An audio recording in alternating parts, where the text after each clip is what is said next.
Assalamualaikum warahmatullahi wabarakatuh. Sebelumnya, perkenalkan nama saya Ramadian Itsni Nadira dengan NIM 212101070004. Di sini saya akan menjelaskan sedikit tentang materi dari kelompok 1 hingga 10 untuk memenuhi tugas UAS mata kuliah fikih yang diampu oleh Bapak Abdul Razak SHI MPD. Langsung saja kelompok 1 yakni memahami definisi dan urgensi ilmu fikih. Pada kelompok ini menjelaskan pengertian fikih berarti ilmu tentang hukum-hukum syar'i yang bersifat amalia yang digali dan ditemukan dengan dalil-dalil yang tafsili. Fikih juga diibaratkan dengan ilmu karena fikih itu semacam ilmu pengetahuan. Di dalamnya terdapat berbagai ilmu yang berkaitan dengan kehidupan sehari-hari seperti bersuci, muamalah atau jual beli, mawaris atau warisan dan masih banyak yang lain. Secara garis besar, Al-Qarafi berpendapat bahwa aliansi kaidah-kaidah fikih ada 3, yakni 1. Kaidah-kaidah fikih memiliki kedudukan yang istimewa dalam khazanah keilmuan Islam. Yang kedua, dapat menjadi landasan berfatwa. Yang ketiga, menjadikan ilmu fikih lebih teratur sehingga mempermudah seseorang untuk mengidentifikasi fikih yang jumlahnya sangat banyak. Selanjutnya, kaidah-kaidah fikih ternyata memberikan solusi konkret akan kebutuhan metode atau cara dalam menemukan hukum atau istinbat al-ahkam itu. Dengan adanya kaidah-kaidah fikih, maka diharapkan masalah-masalah kontemporer dapat ditemukan jawabannya sebagai aplikasi terhadap reaktualisasi hukum Islam. Selanjutnya yakni kelompok 2 yang berjudul aliran-aliran fikih. Aliran-aliran fikih dibagi menjadi 2 aliran, yakni Madrasat Al-Madinah dan Madrasat Al-Baghdad, atau bisa juga dengan Madrasat Al-Madis dan Madrasat Al-Rai. Aliran Madinah terbentuk sebab sebagian besar sahabat tinggal di Madinah, dan aliran Baghdad atau Kufah juga disebut sebab sebagian sahabat tinggal di kota Kufah. Ketiga aliran tersebut yakni 1. Aliran Syafi'iyah atau aliran mutakalim. Aliran ini membentuk sebuah usul fikih secara teoritis murni tanpa dipengaruhi oleh masalah-masalah cabang keagamaan. Yang kedua, aliran Hanafiyah atau fuqaha. Para ulama yang berada pada aliran ini dalam pembahasannya dimulai dari hukum-hukum furu' yang diterima dari imam-imam atau madhab mereka, yaitu dalam menetapkan kaidah selalu berdasar kepada hukum-hukum furu' yang didapat dari imam-imam mereka. Yang ketiga, aliran mutaakhirin. Metode ini ialah gabungan antara metode mutakalimin serta metode fuqaha. Metode yang ditempuh yakni dengan cara mengkombinasi kedua aliran tersebut. Selanjutnya kelompok 3, yakni sejarah perkembangan fikih dari zaman Rasulullah hingga sekarang. Yang pertama, di zaman Rasulullah. Pada zaman Rasulullah, fikih itu praktek, bukan suatu disiplin ilmu yang dijadikan acuan atau pedoman pada masa Rasulullah hanya Al-Quran dan hadis. Yang kedua, di zaman sahabat. Banyak permasalahan pada zaman sahabat, sehingga pada saat itu pedoman yang digunakan para sahabat adalah Al-Quran, hadis, ijtihad atau ijma' para sahabat. Pada zaman ini fikih masih dalam bentuk Al-Quran dan hadis, kemudian dalam bentuk kaji-kajian biasa, tidak ada kitab. Yang ketiga, di zaman tabi'in. Pada zaman tabi'in mulai ada ijma', jadi berkembang menjadi ijma' dan qiyas. Keempat, di zaman ulama. Pada zaman ini muncullah permasalahan tentang fikih yang semakin banyak, maka kemudian ruang ijtihad memerlukan solusi untuk menyelesaikannya, sehingga para ulama membukukan ilmu fikih. Kelompok 4 yakni taklid, talfiq, dan ittiba. Dari kelompok ini menjelaskan tentang 1. Taklid. Taklid adalah suatu ungkapan yang mencerminkan sikap seseorang yang meniru atau mengikuti pendapat atau perbuatan orang lain tanpa mengetahui sumber hukum atau dalil-dalilnya, serta apakah dalil tersebut kuat atau tidak.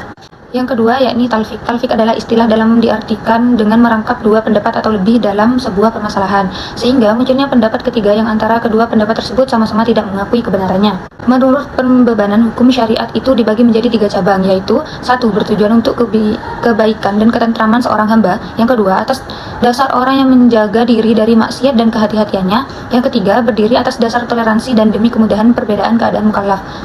Yang ketiga yakni ittiba. Ittiba adalah sikap mengikuti atau menerima semua yang diperintahkan, dilarang atau dibenarkan Rasulullah. Sedangkan orang yang diikuti disebut muttabi. Secara umum ittiba terbagi menjadi 2 bagian, yakni ittiba kepada Allah dan Rasulnya, dan ittiba terhadap selain Allah, yakni mengikuti para ulama dan mujtahid. Selanjutnya kelompok 5, yaitu sumber-sumber hukum Islam. Pada makalah kelompok ini menjelaskan sumber hukum Islam merupakan tempat pengambilan hukum-hukum Islam, atau sumber-sumber hukum Islam di sini juga bisa disebut dengan istilah dalil-dalil tempat berpijaknya kebijakan-kebijakan hukum Islam. Hukum Islam juga memiliki beberapa sumber-sumber dalam mengembangkan hukum Islam. Hukum Islam tersebut yaitu Al-Quran atau sumber hukum yang utama, yang kedua hadis atau as-sunnah, ijma' atau kesepakatan para ulama, dan yang terakhir adalah qiyas, yakni menyamakan hukum yang memiliki nas dan tidak. Selanjutnya yakni kelompok 6, sejarah 4 mazhab dan perkembangan serta sebarannya. Ada 4 mazhab dan perkembangan yang dijelaskan dari kelompok ini, yaitu 1. Mazhab Hanafi. Mazhab Hanafi merupakan mazhab yang paling tua di antara 4 Ahlussunnah wal Jamaah yang populer. Perkembangan pada zaman ini, Imam Abu Hanifah menggunakan metode ijtihad dengan menetapkan hukum suatu peristiwa yang berpegang kepada Alkitab, as-sunnah, al-ijma', al-qiyas, dan istihsan. Yang kedua, mazhab Maliki. Perkembangannya, kota Madinah telah menjadi tempat belajar beliau. Madinah sudah menjadi pusat dan perkembangan ilmu pengetahuan Islam. Bahkan orang dari luar Madinah yang harus pergi ke kota tersebut, penyebarannya mazhab Maliki sangat luas jika dibandingkan dengan mazhab-mazhab lainnya. Mazhab Maliki sendiri menyebar di Mesir, Irak, Andalusia, dan memenuhi kebanyakan wilayah Afrika. Penyebarannya juga menyebar hingga ke Syam dan juga Hijaz. Yang ketiga, mazhab Syafi'i. Perkembangannya, mazhab Syafi'i berkembang pesat karena kontribusi murid-murid beliau yang menyebarkannya di negara mereka. Selain itu, karena pemikiran Islamnya yang sangat fantastik sehingga banyak dianut oleh para ahli. Penyebarannya sampai di wilayah timur dan sekitarnya. Mazhab Syafi'i telah tersebar ke berbagai negara muslim. Tersebarnya mazhab ini berawal dari Mesir, Irak, terutama Baghdad dan Khurasan. Selain itu, mazhab ini tersebar ke Syam, Yaman, Iran atau Persia, sebagian Pakistan dan beberapa negeri di benua Afrika. Mazhab Syafi'i di Indonesia tentu tidak terlepas dari awal mula masuknya agama Islam ke Indonesia. Yang keempat, mazhab Hambali. Perkembangan pada sekarang ini, mazhab Hambali adalah mazhab resmi dari pemerintah Saudi Arabia dan pengikutnya yang besar tersebar di Palestina, Syria, dan Irak. Penyebaran mazhab Hambali pertama kali berkembang di Baghdad dan Irak. Mazhab ini tidak begitu berkembang luas karena Imam Hambali begitu tegas berpegang teguh dengan riwayat dan tidak mau berfatwa jika tidak sesuai dengan Al-Quran dan hadis marfu. Sekarang, mazhab Hambali menjadi mazhab resmi Saudi Arabia dan penganut tersebar di seluruh Jazirah Arab, Palestina, Syria, dan Irak. Selanjutnya, kelompok 7, pengertian dan perbedaan serta ruang lingkup fikih dan syariat. Dari makalah kelompok ini menjelaskan, fikih merupakan disiplin ilmu yang dibangun berdasarkan prosedur dan metode ilmiah tersendiri, yang dikenal dengan usul fikih. Ilmu fikih ini hanya mencakup hukum syara yang artinya adanya ketentuan hukum yang terbatas pada perspektif syariah. Yang kedua ada syariat. Menurut Mahmud Syaltut adalah hukum-hukum serta aturan-aturan hukum yang sudah disyariatkan oleh Allah Subhanahu wa Ta'ala bagi hambanya untuk diikuti yang berkaitan dengan Tuhannya, sesamanya, lingkungannya, dan juga kehidupannya. Perbedaan dari kedua tersebut adalah satu, secara bahasa fikih berarti pemikiran dan pemahaman yang mendalam terhadap syariat, sedangkan syariat berarti jalan yang dilewati menuju keridhaan Allah Subhanahu wa Ta'ala. Yang kedua, fikih bersifat instrumental, sedangkan syariat bersifat fundamental. Yang ketiga, fikih ruang lingkupnya terbatas, sedangkan syariat ruang lingkupnya bersifat umum. Ruang lingkup fikih dan syariat mencakup semua hukum yang diterapkan dalam bentuk amalan oleh setiap mukallaf atau orang yang diserahi tugas atau tanggung jawab untuk pelaksanaan ajaran syariah Islam dengan tanda-tanda kedewasaan, kecerdasan, kesadaran. Adapun ruang lingkupnya yaitu ibadah, muamalah, munakahat, jinayat, siasa, akhlak, dan ketentuan lain. Selanjutnya kelompok 8, fikih dan usul fikih. Kata fikih berasal dari akar kata bahasa Arab yaitu fakiha yafqahu fikhan yang berarti mengerti atau paham secara mendalam. Fikih merupakan perintah Allah Subhanahu wa Ta'ala untuk mempelajari agama Islam yang mencakup hukum-hukum yang sudah ada dalam ketentuannya. Lalu ada usul fiqh yang terdiri dari dua kata yaitu usul dan fiqh. Kata usul yang merupakan bentuk jamak dari al-aslu yang mempunyai arti fondasi sesuatu, sedangkan fikih mempunyai arti sebagaimana yang telah diurai di atas. Dengan demikian, pengertian usul fiqh adalah sekumpulan kaidah yang menjadi landasan teoritik dari rumusan-rumusan pemikiran fikih, baik berupa metode analisis, makna lafal maupun kaidah yang dapat menghubungkan berbagai kejadian aktual dalam Al-Quran, Al-Sunnah, serta jima' sahabat. Terdapat ruang lingkup fikih yaitu fikih ibadah, fikih muamalah, sedangkan ruang lingkup usul fikih yaitu satu, sumber dan dalil hukum serta berbagai permasalahannya. Yang kedua, bagaimana memanfaatkan sumber dan dalil hukum tersebut. Yang ketiga, metode atau cara penggalian hukum dari sumber dan dalilnya. Yang keempat, syarat-syarat orang yang berwenang melalui istinbat atau mujtahid dengan berbagai permasalahannya.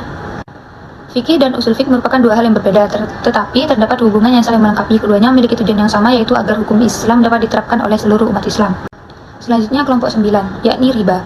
Penjelasan dari kelompok ini, riba memiliki arti tambahan tergantung pada bahasa. Sedangkan riba menurut istilah adalah penyerahan sesuatu dengan imbalan suatu yang lain yang tidak ada kemiripannya dengan standar syarak pada saat kontrak atau akad dibuat, atau pada saat pertukaran barang dengan salah satu dari mereka. Yang terakhir kelompok 10, cadar perspektif 4 madhab. Cadar yang dalam bahasa Arabnya biasa disebut himar, niqab, atau burku adalah kain penutup kepala atau muka bagi perempuan.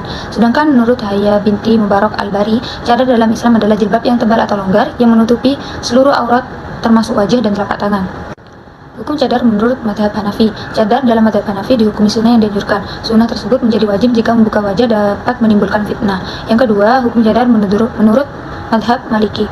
Madhab Maliki menyatakan bahwa makruh hukumnya wanita menutupi wajah baik ketika dalam sholat maupun di luar sholat karena termasuk perbuatan berlebih-lebihan atau laghwu.